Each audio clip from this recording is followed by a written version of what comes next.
Carpe Sus went hog hunting up in my place in North Texas.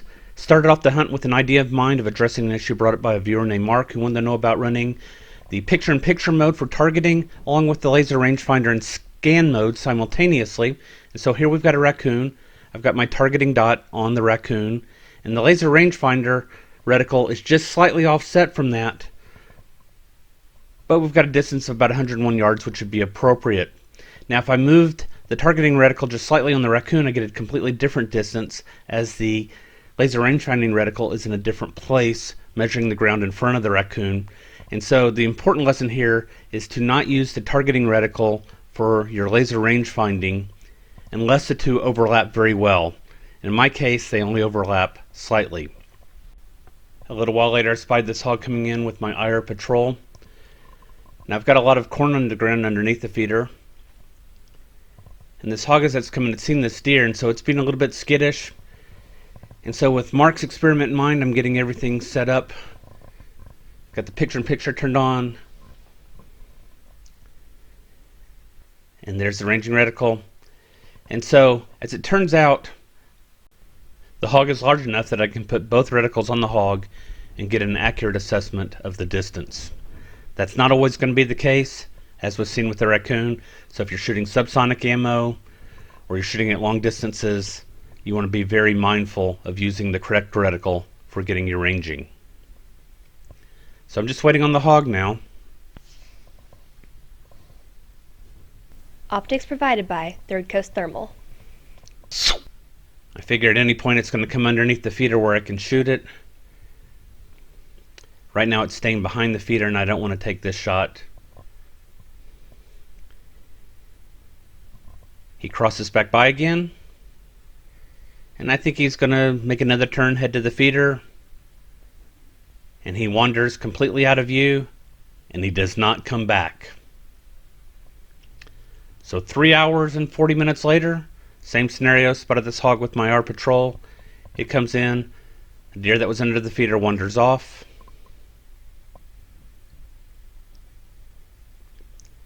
Here I'm getting the picture-in-picture going. Getting the laser rangefinder going in scan mode.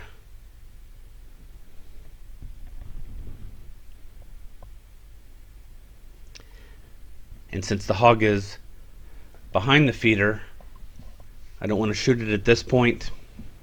I'm expecting him to come underneath the feeder. So here I'm just getting a little better focus. And he heads off also to the left. And this has me a little bit worried, so I decide that I'm going to go ahead and shoot him. The hog goes down immediately, and then becomes exceptionally animated. This is not what I would have expected from a headshot.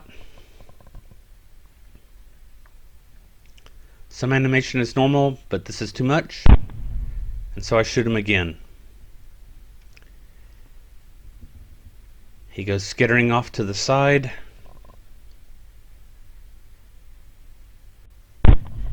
And so I put a third shot into him. This boar, while still smaller than the first, came in at 170 pounds.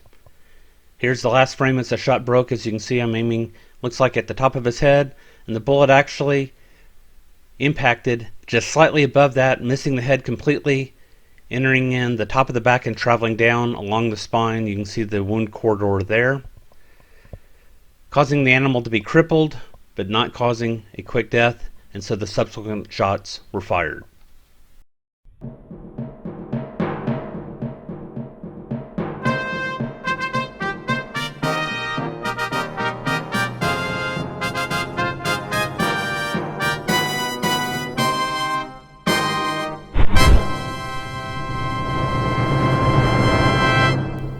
Since I like to use a dot reticle, I had a couple viewers ask about the other reticles on the Pulsar Trail, and so here's a showing of those reticles.